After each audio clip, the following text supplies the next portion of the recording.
Antes de comenzar, si no conoces mucho al personaje ni el lore de Green Lantern, te recomiendo ver antes la primera parte de este iceberg, ya que podría decirse que es como una introducción general para el personaje, pero en forma de hielo.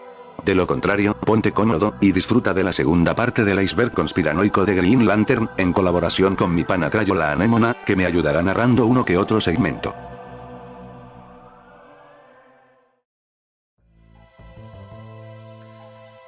En la parte 1 mencioné a las distintas corporaciones de linternas, exceptuando a una de las más poderosas, los linternas dorados, los cuales obtienen poder de la felicidad de sus usuarios, pero aunque esto suene positivo y, disculpen la redundancia, algo feliz, en realidad ser miembro de esta corporación es prácticamente un infierno en vida, ya que el anillo dorado solo puede ser portado por usuarios que no han expresado nada más que felicidad y alegría durante toda su vida, y el anillo solo perpetúa este sufrimiento, al punto en que su antiguo líder y creador, Zod-Os, vivió durante cientos de años sin nada más que felicidad en su interior, al punto en que se volvió loco y acabó con su propia existencia. Y esto que les acabo de narrar, es total y completamente falso. Esto que les acabo de decir, es básicamente un fanfic creado por allá del 2016, cuando el personaje de Gold Lantern fue creado, y no teníamos ni una pequeña idea de quién podía ser, ni lo que podría significar ser un linterna dorado. Mucha gente se lo creyó, al punto en que llegaron a ver vídeos que hablaban sobre los linternas dorados, y tomaban parte de lo que les acabo de decir como si fuera real, porque ya saben, los fans y creadores de contenido de cómics y superhéroes, no leemos cómics. Para empezar, los linternas dorados no es que tengan pocos miembros, es que en realidad solo tienen uno, al menos en Tierra Cero, y su nombre es Kala-Lor, que vive en un futuro muy lejano a la par que la legión de superhéroes, e incluso es un miembro de ellos. Además de eso, supuestamente fue seleccionado por los ancianos de OAD para servir como el sucesor de la Corporación de Linternas Verdes, que para este punto han desaparecido misteriosamente. El anillo dorado en teoría sería el anillo más poderoso de todos, ya que no necesita recargarse y tampoco tiene alguna debilidad. A pesar de esto, Brainiac 5 reveló que quien le dio su anillo no fue uno de los ancianos de Oa y parece que solo están utilizando a su único Gold Lantern para un plan misterioso que aún no sale a la luz. También reveló que su anillo está relacionado a la gran oscuridad y que podría desatar una gran catástrofe en el universo.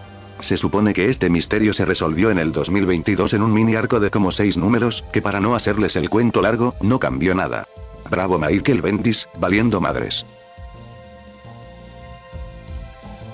Ya por encima habíamos hablado de los Black Lanterns, pero ahora vamos a tocar el cadáver en lo más profundo.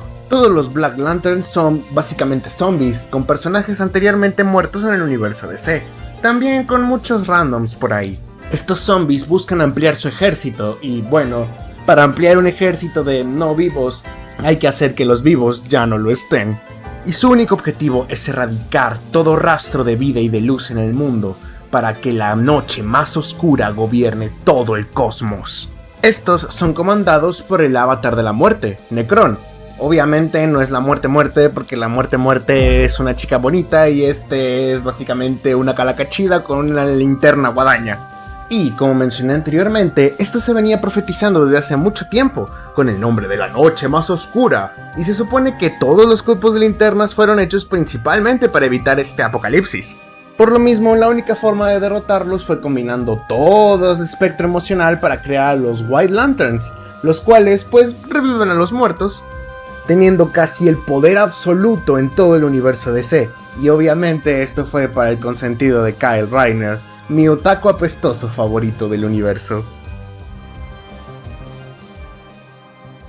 Cuando Hal Jordan se sacrificó salvando el universo, explotando y llevándose consigo a Sinestro y el Warworld, solo quedó su anillo en el mundo físico y su conciencia viajó al Emerald Space, una dimensión en la que descansan todos los miembros de la Corporación de Linternas Verdes que murieron en su labor. Allí Hal se reencuentra con Abin Sur, Tomartu y Karma Tui, sus antiguos compañeros y amigos.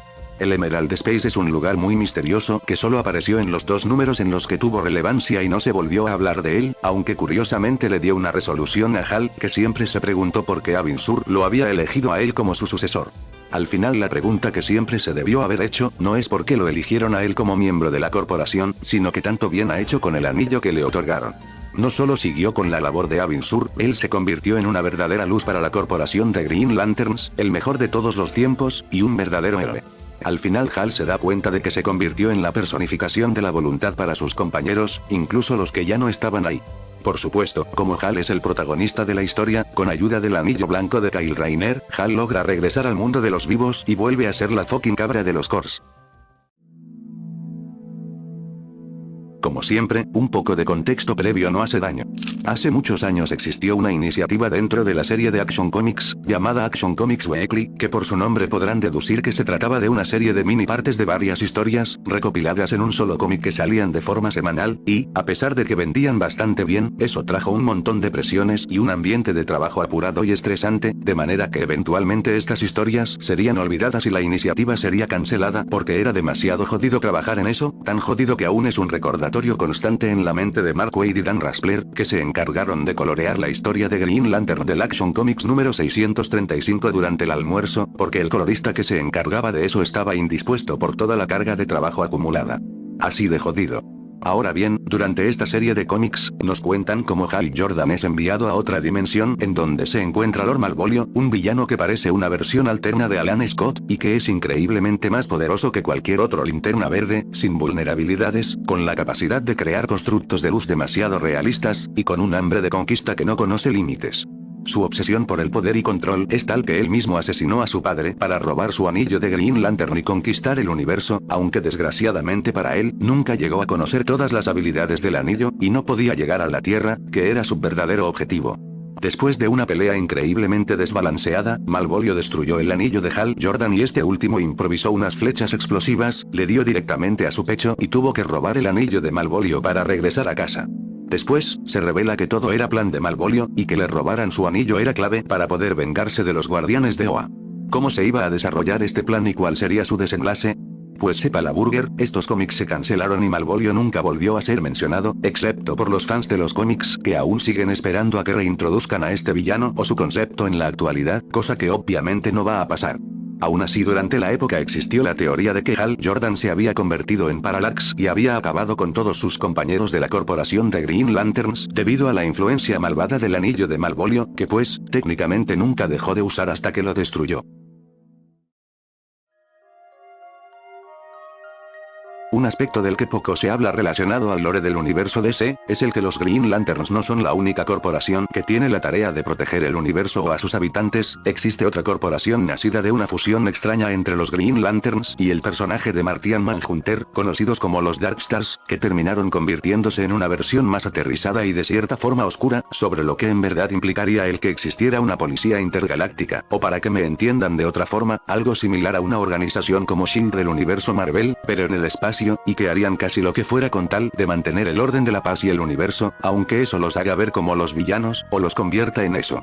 Los Darkstars son una corporación dirigida por los controladores, seres de otra dimensión que se dieron a la tarea de crear una corporación que erradicara el mal de todo el universo desde su raíz, por lo que de vez en cuando sus propósitos se cruzan con el de los Green Lanterns, aunque eso a veces provoca conflictos entre ambas corporaciones debido a la necesidad de los controladores por competir o rivalizar contra los guardianes del universo, o sus ideales y metas. Cuando los Linternas Verdes fueron erradicados por Parallax en los 90s, los Darkstars suplieron ese vacío que dejaron los Green Lanterns, al menos durante un tiempo, incluso personajes como John Stewart y Donna Troy fueron parte de esta corporación, pero todo acabó cuando gran parte de la corporación Darkstar se sacrificó y murieron intentando detener a Kraven, uno de los hijos de Darkseid. El concepto de los Darkstars fue cambiando con el pasar del tiempo, con la idea de convertirlos en verdaderos villanos en lugar de ser una corporación con matices más grises, por lo que todas sus reinvenciones futuras carecen de esa profundidad que les habían otorgado anteriormente. En su encarnación más reciente, los llamados Blackstars son verdaderamente malvados, tanto así que intentaron reescribir la realidad de Tierra Cero a su conveniencia, pero por fortuna, solo lograron reescribir una destruida y moribunda Tierra 15 para que ellos reinaran en ese universo. Técnicamente los Blackstars pueden regresar a la continuidad principal cuando a cualquier escritor se le dé la regalada gana, pero dudo mucho que eso pase. A grandes rasgos, Power Ring es solo la versión malvada de Green Lantern de Tierra 3. Ya saben, esa dimensión donde la maldad gobierna el mundo, los héroes son malos, los villanos son buenos. Bueno, con excepción del Jajas, que es su cosa bastante rara propia. Aunque aquí nos referiremos a la versión más moderna de Power Ring, ya que es la que considero la más interesante, ya que nos presentan a una versión de John Stewart, que es elegido por el Power Ring para formar parte de una corporación. Al inicio, a pesar de que intenta hacer cosas buenas y ayudar a su hijita discapacitada, este anillo lo empieza a corromper hasta que se vuelve un ser completamente egoísta valiéndose por sí mismo. Esto le da un origen trágico, sin mencionar que se profundiza más en la corporación malvada, cosa que con los otros no resulta tanto. Pero hablando de otra versión, la de los Nuevos 52, aquí el Power Ring actúa como una maldición o una especie de monstruo parásito, que escoge personas débiles que se dejen manipular, como si fueran títeres, ya que sus construcciones se generan a través de la energía vital de estos. La versión de Hal Jordan es un pusilánime que apenas puede estar de pie sin mearse encima, y es fácilmente acabado por Sinestro cuando intentaba invadir Tierra 1. Al acabar con esta versión cercenándole la mano, el anillo, que por cierto tiene nombre, se llama Voltron, buscó a un nuevo portador en esta nueva tierra, donde conoció a Jessica Cruz. Así es, la de DC Superhero Girls, que en los cómics es más un cúmulo de antidepresivos que chica. Fácilmente logró ser manipulada por el poder de Power Ring, aunque con ayuda de la Liga, logró ganar este combate contra el anillo y su propia mente, renaciendo como una Green Lantern. Simplemente, de esto se trata el noveno arte. Alan Moore estaría orgulloso en su ataúd. Sé que no está muerto, pero conociéndole probablemente duerme en uno.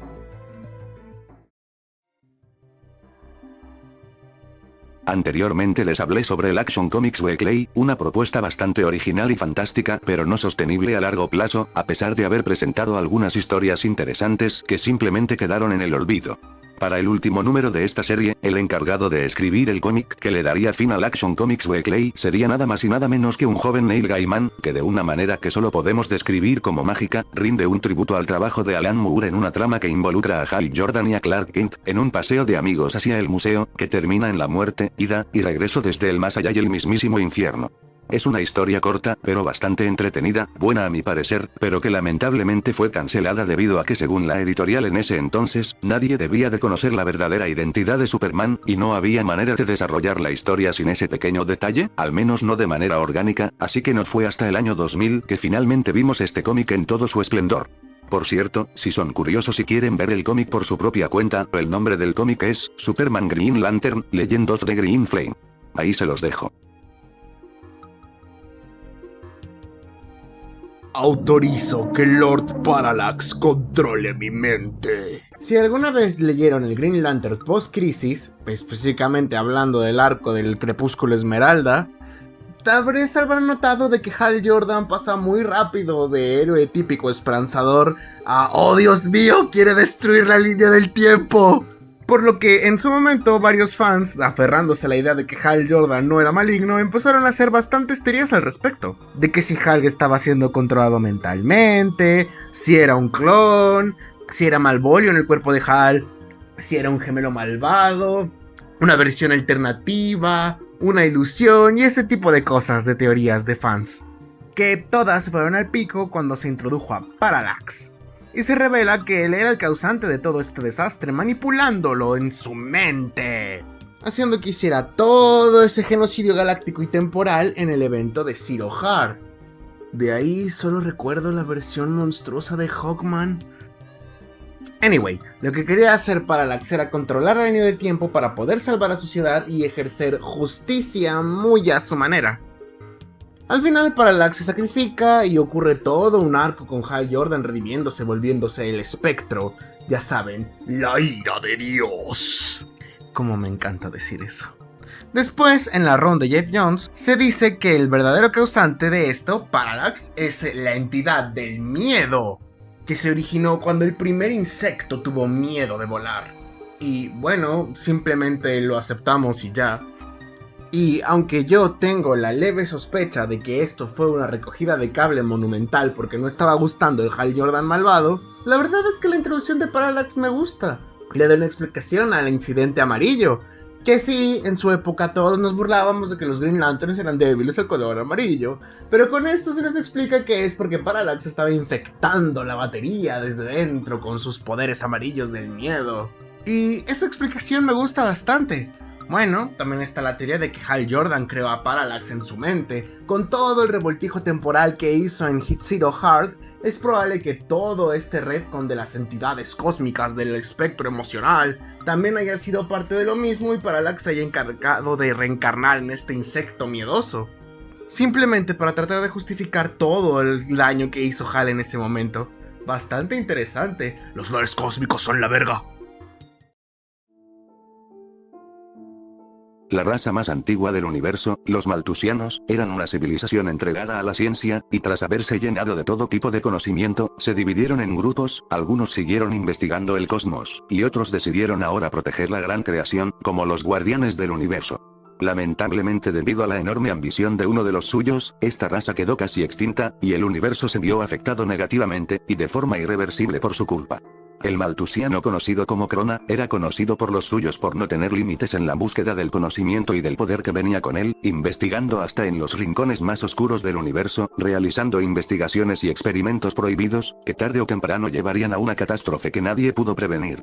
Krona, que creía que el ejército de Manhunters dirigido por los guardianes del universo estaba condenado a fallar debido a que eran guardianes sin sentimientos ni conciencia propia, decidió llevar a cabo un retorcido experimento, en el que programó a los Manhunters para atacar y masacrar un sector entero, el sector 666.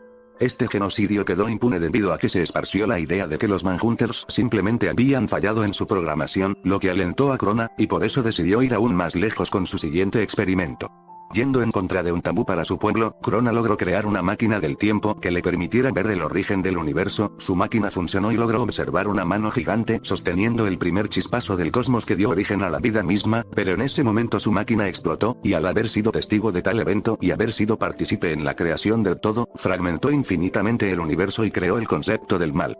Básicamente debido a sus experimentos blasfemos, Krona dio origen al multiverso, y creó la antimateria y la idea del mal. Por ello, él y su raza fueron castigados, y sus cuerpos fueron transformados, envejecidos y empequeñecidos. Krona fue convertido en energía pura, y fue condenado a rodear el universo durante toda la eternidad. Como es de esperarse, con el paso del tiempo Krona escapó, y antes de seguir con sus experimentos pudo ser detenido por Hal Jordan y Alan Scott, con ayuda de los guardianes. Desde ese momento, Krona ha vuelto unas cuantas veces al universo DC, pero cuando lo hace es realmente un evento digno de ver. Él solo casi ha derrotado a toda la corporación de Green Lanterns, acabó con la vida de varios guardianes del universo durante la noche más oscura, fue uno de los responsables del evento crossover entre DC y Marvel, y fue mencionado brevemente durante la Crisis Oscura, como el ser más odiado del universo. Y con razón.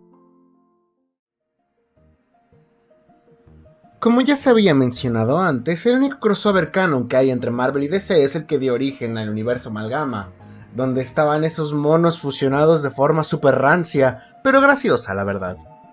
Bueno, también hay otros crossovers que no tienen lore alguno, simplemente estos mundos coexisten y ya. Bueno, al menos son graciosos. Pero aquí hablaremos de uno que no es ni uno ni otro. Bueno, podemos contarlo como preludio a lo que terminaría siendo el evento Versus. Es Green Lantern Silver Surfer Unjolly Alliance.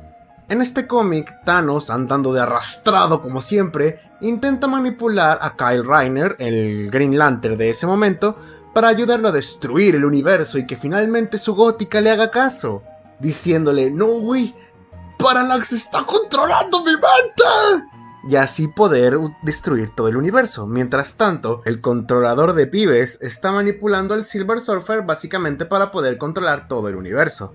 Al final, Thanos y Parallax se terminan encontrando y tienen una batalla épica donde casi destruyen toda la realidad. Pero nuestros dos héroes, uniendo fuerzas, logran contener toda esta energía y evitar un cataclismo. Al final, el Surfer reconoce a Kyle como un auténtico héroe. Este crossover, aunque no parezca la gran cosa, realmente entiende perfectamente bien a los personajes. Ninguno actúa fuera de sí y es fácil entender por qué estos dos se llevarían bien, porque están escritos de una manera en la que se siente que fácil puede ser canon en cualquiera de sus dos historias. Esto es debido a que fue escrito por Ron Marz, un guionista que ya había trabajado con ambos personajes con anterioridad. Y sin duda es un precedente, porque esto nos dio el Marvel vs DC que terminó dando el evento Amalgama. Probablemente uno de los eventos de cómic más conocidos de todos los tiempos. Así que hay que darle su valor por esto. ¡Pibes! Ya se anunció Batman Deadpool y hay un montón de crossovers más anunciados. ¡La crisis secreta ya viene, cabrones! ¡Ay! Green Lantern, la serie animada, mi serie favorita de Bruce Timm, con una historia tan chingona, personajes super vergas y mi vieja robot.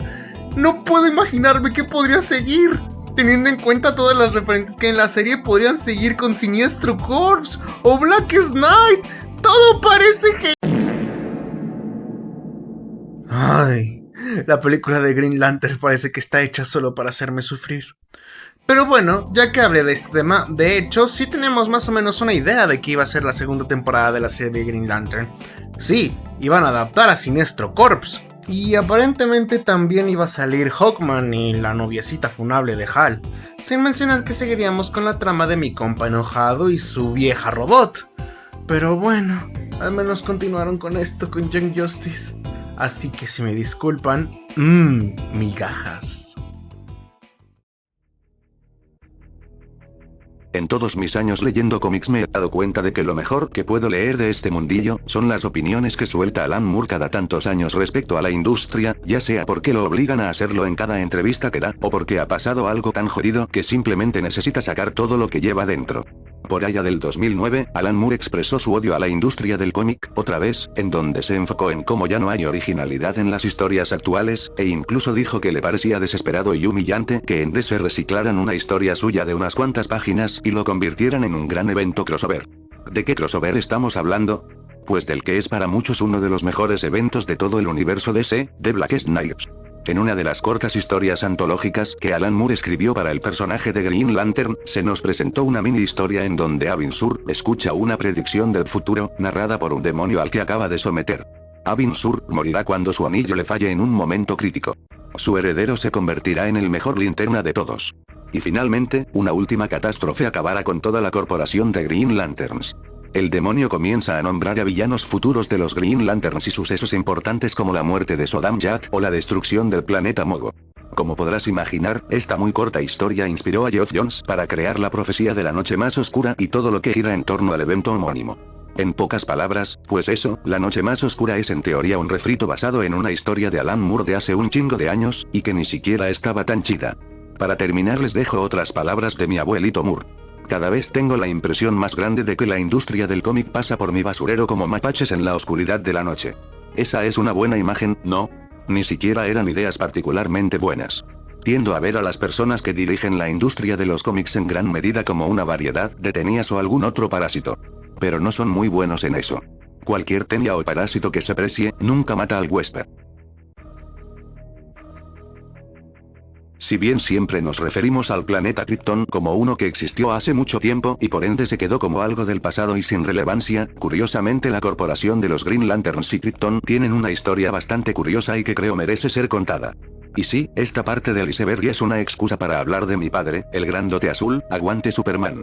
Como todos sabemos, Krypton fue destruido debido a que el núcleo de su planeta era inestable y por ende explotó, pero esto pudo haber sido prevenido, si tan solo Parallax no hubiera sido contenido dentro de la batería de la corporación de Green Lanterns. El linterna, Tomar Re, intentó hacer llegar a Krypton un material raro que podía corregir los niveles inestables del núcleo del planeta, pero en su camino una llamarada de sol amarillo lo aturdió, alejó y cegó temporalmente, y a pesar de recuperarse y volar lo más rápido que podía, no logró llegar a tiempo y vio morir a todo el planeta. A pesar de que la destrucción de Krypton representó una derrota para Tomar Re y los Guardianes del Universo, vieron un rayo de esperanza al ver una pequeña nave espacial salir de Krypton poco antes de que se destruyera. Como el último hijo de Krypton, los Guardianes guiaron la nave del pequeño Kal-El para que llegara a la Tierra sano y salvo. Finalmente, los Guardianes del Universo sí hicieron algo bueno. Hablando de Superman, hay un Elseworld bastante interesante en el que los papeles de Krypton y la Tierra se invierten, y son Jonathan y Martha Kent quienes envían a su hijo biológico, Clark Kent, al planeta Krypton antes de que la Tierra explotara. Ya de adulto y después de haber sido criado por sus padres adoptivos, Jor-El y Lara, Kal-El encuentra el anillo de poder de un linterna verde muerto, y con el poder del anillo logra salvar al planeta Krypton antes de que explote, y termina siendo reclutado por la corporación de Green Lanterns. Para complementar, el anillo de poder antes de ser una herramienta perfecta, sufrió de varios cambios antes de llegar a eso, y uno de ellos fue implementado después del trágico deceso de la primera astronauta kryptoniana, Jan-Al, que murió siendo incinerada por el anillo después de sobrecargarlo de voluntad. Hablando de los primeros 7 linternas verdes, estos fueron convertidos en miembros del Corps en contra de su voluntad, y los pusieron a pelear contra el primera linterna verde de todos llamado Voltron. Solo 5 sobrevivieron, y ni siquiera pudieron derrotar a Volthoom, y al final los guardianes lo traicionaron y encerraron en una bóveda por 10.000 millones de años. Bravo administración. Saben, escribir personajes legados es difícil. A pesar de que la mayoría salgan bien y sean de hecho los más populares de sus respectivas franquicias, ya que llegan a ser incluso mejores que los personajes originales, como lo pueden llegar a ser todos los Robins, Kamala Khan o Wally West, el papeador de universos. Pero también es muy fácil hacerlo mal, ya que puedes terminar con un personaje insufrible o que canibalice al personaje original, en forma narrativa, claro.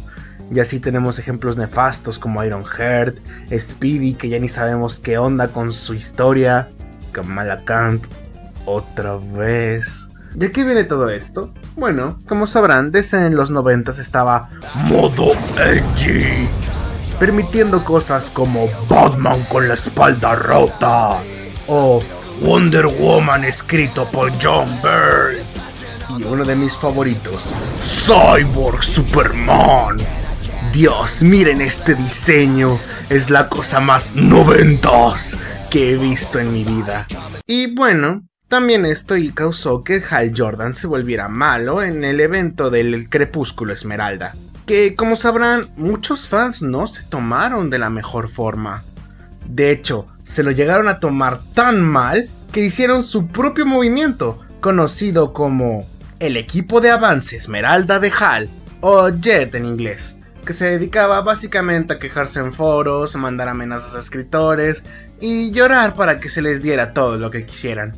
Vaya, ¿quién diría que los fans podrían ser así? Qué bueno que eso jamás se va a volver a repetir. Oh, sí. Por este mismo motivo, DC intentó hacer varias recogidas de cable con eso, que lastimosamente solo hacían enojar a este grupo más y más. Pero igual este grupo consiguió todo lo que quiso, ya que en Green Lantern Rebirth se blanqueó totalmente todas las cosas malas que hizo Hal Jordan. Ya saben, con la explicación de Parallax está controlando mi mente. Y básicamente así se resume todo. Oye, entonces Parallax también obligó a Hal a meterse con una niña de 13 años. No, claro que no. Ella siempre tuvo 240 años. ¿Qué no sabes? Que tenga apariencia de niña y actúe como niña no significa nada. Bueno, supongo que podemos considerar esto como un final feliz, ya que Hal fue reinventado y quedando como el Chat Supremo. Y el equipo Jet obtuvo todo lo que quiso, y Hal Jordan ya no es un pedo. Que, hablando de eso... Ok, este es uno de esos datos que TikTok no se saca de la boca, y en parte lo entiendo debido a la naturaleza morbosa del asunto. Verán, Arisia es un miembro de la corporación de Green Lanterns, y un aliado cercano de Hal Jordan, y, quizás demasiado cercano. En un inicio Arisia no se parecía a una mujer adulta, era una pobre chica de 13 años que se convirtió en la miembro más joven de los Green Lanterns, después de perder a toda su familia que murió siendo parte de la corporación. Al principio tenía una relación más familiar con Hal, era algo así como un hermano mayor, y pues eso realmente parecía muy bonito al inicio, pero ¿cómo es que llegamos al punto en que Arisia se volvió un interés amoroso? Y peor, ¿quién carajo aceptó esto? La pregunta más sencilla de descubrir cómo pasamos de relación casi familiar a relación amorosa bien turbia, se encuentra como siempre, en los escritores que se encargaron de todos estos cómics que hoy consideramos antiguos, y lamentablemente también hay una explicación dentro del universo de los cómics, por si hacía falta. El tema con Hal Jordan y Arisia era tan pero tan jodido que los escritores sabían que esta relación estaba muy mal, tanto como para mostrar a los demás personajes estando perturbados con el hecho de que Arisia y Hal estaban saliendo. Toda esta relación empezó porque, en su estancia en la Tierra, Arisia empezó a admirar a Hal Jordan, y esa admiración pasó a convertirse en amor, e incluso se ponía celosa cuando Hal pasaba tiempo con su novia Carol. Arisia deseaba crecer para que Hal se interesara en ella, se vestía con poca ropa y usaba maquillaje para llamar la atención de Hal, y, esperen un momento. Si ustedes se sienten incómodos al escuchar y ver esto, imagínense yo que estoy escribiendo esto, y posteriormente editándolo. Como el anillo de poder puede hacer lo que se le cante, inconscientemente el poder del anillo aceleró el crecimiento de Arisia, por lo que físicamente se transformó en una mujer adulta. A pesar de que en un inicio Hal rechazaba a Arisia, de todas formas después de insistir lo suficiente Hal empezó una relación amorosa con ella, cosa que perturbó a los demás miembros de los Green Lanterns. Después pasa todo lo del crepúsculo Esmeralda y Hal se vuelve malvado y Arisia es víctima de la chita en el refrigerador y mucho tiempo después tuvimos a Geoff Jones intentando salvar a su ídolo de quedar como un pedófilo. Es en Green Lantern Rebirth que Jones explicó que Arisia ya era considerada mayor de edad según su raza, que todos ellos tienen una apariencia humana como si fueran adolescentes, por lo que ella en realidad tenía un cuerpo adulto según los estándares de su raza, y que en realidad Arisia tendría como unos 240 años humanos, y es muy mayor que Hal. Eso no explica por qué Arisia se comportaba como una niña y por qué a pesar de haber crecido y entablado una relación con Hal, de todas formas seguía siendo muy bajita y solo parecía una adolescente, pero bueno, supongo que Jones al menos lo intentó. ¡Ay, los 90! La adolescencia de este medio artístico, donde todos querían ser oscuros, serios y edgys. Esto nos trajo varias cosas chistosas, como Speedy adicto a las drogas. O bueno, casi todo Marvel en los 90. Pero ahora hablaremos de un evento que no solo fue impactante dentro del mundo del cómic, sino fuera de él, porque hizo que se cuestionara cómo se utilizaban las mujeres en los medios. Probablemente hayan escuchado el término mujeres en refrigeradas. Este término se utiliza cuando una tragedia hacia una mujer que sea familiar, amiga o pareja del protagonista es lo que impulsa a este a mejorar. Este término se origina porque, precisamente, en Green Lantern, específicamente con Kyle Rayner, habían matado a su esposa, troceándola y guardándola en el refrigerador. Bastante fuerte para un cómic para niños, pero pues ya les dije, ¡90s! A día de hoy se sigue discutiendo el uso de las mujeres en los medios, ya que estos casos de mujeres en refrigeradas siguen ocurriendo, reduciendo el papel de las mujeres a simplemente trampolines de los protagonistas. Pero es algo que se ve con menor frecuencia. Así que ya pueden cancelar a Roy porque su canal se volvió woke. Como vimos a lo largo de todo el iceberg, un anillo de poder es un objeto demasiado poderoso dentro del universo DC, puede hacer prácticamente lo que sea con suficiente fuerza de voluntad, desde viajar en el tiempo, simular diferentes tipos de radiación, es un traductor universal, permite a su usuario ir casi tan rápido como la luz, crear un sol artificial, e incluso crear un sistema solar completo. Es muy claro que el anillo puede hacerlo casi todo, es una herramienta que otorga omnipotencia y que si no fuera por los escritores, el anillo podría solucionar todo problema posible en tan solo unos segundos, algo que curiosamente es demasiado similar a la máquina del milagro, uno de los objetos si no es que el objeto más poderoso del universo DC, que es en toda regla, un Deus Ex Machina, muy conocida por resolver el conflicto principal en el evento de crisis final. En ese sentido, creo que podríamos clasificar al anillo de poder original, el de la continuidad post-crisis como una mini máquina de Dios portátil que puede resolver cualquier problema con tan solo pensarlo, aunque si nos ponemos más filosóficos, técnicamente este pequeño anillo es solo el recurso para el escritor y el dibujante de poder resolver todos los problemas que se le presentan al protagonista, a final de cuentas, que es mejor que poder darle a tu personaje la herramienta o arma necesaria en el momento adecuado y cuando más lo necesite. En ese sentido, supongo que el personaje de Green Lantern es un Deus Ex Machina en sí mismo, y sorpresivamente, su contraparte, el conflicto de la historia, vendría siendo un Diabolus Ex Machina, que solo impide al protagonista resolver todos los problemas posibles. Cuando lo ves desde esta perspectiva, creo que algunos de los cómics del personaje se vuelven en una especie de tragedia griega moderna, en donde estos guerreros que luchan en bandos de valentía y temor, con un toque casi divino, en donde la justicia prevalece a través de la tragedia, el dolor y el sacrificio, incluso contando con su propio poema característico que da sentido al protagonista y su antagonista. Roy, estamos hablando de las mismas historias donde un alienígena se quiso cochar a una sirena. Son cómics, mijo, no esté chingando. Cosmic Odyssey es en toda regla una odisea espacial en la que los nuevos dioses y Darkseid unen fuerzas junto a héroes de la Tierra con tal de detener a la personificación de la ecuación de la antivida, y para lograrlo deberán proteger 5 planetas clave, Tanagar, la Tierra, Ran y Xianxi, y en caso de que 2 de esos 5 planetas sean destruidos, toda la Vía Láctea colapsará sobre sí misma.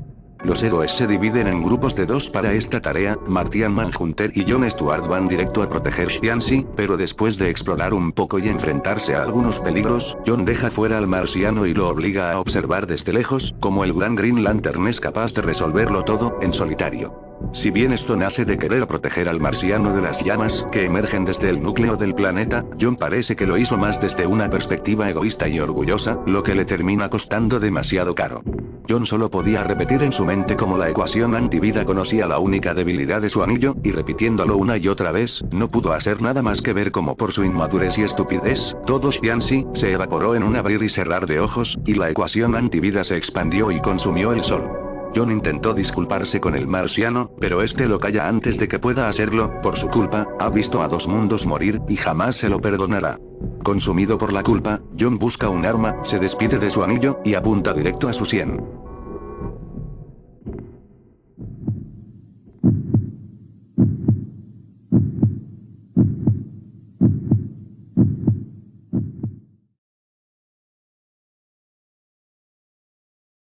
El marciano, oculto en las sombras, le reclamó a John que no tiene el valor para disparar, y que si no es capaz de afrontar las consecuencias de sus actos, debería de acabar con todo de una vez.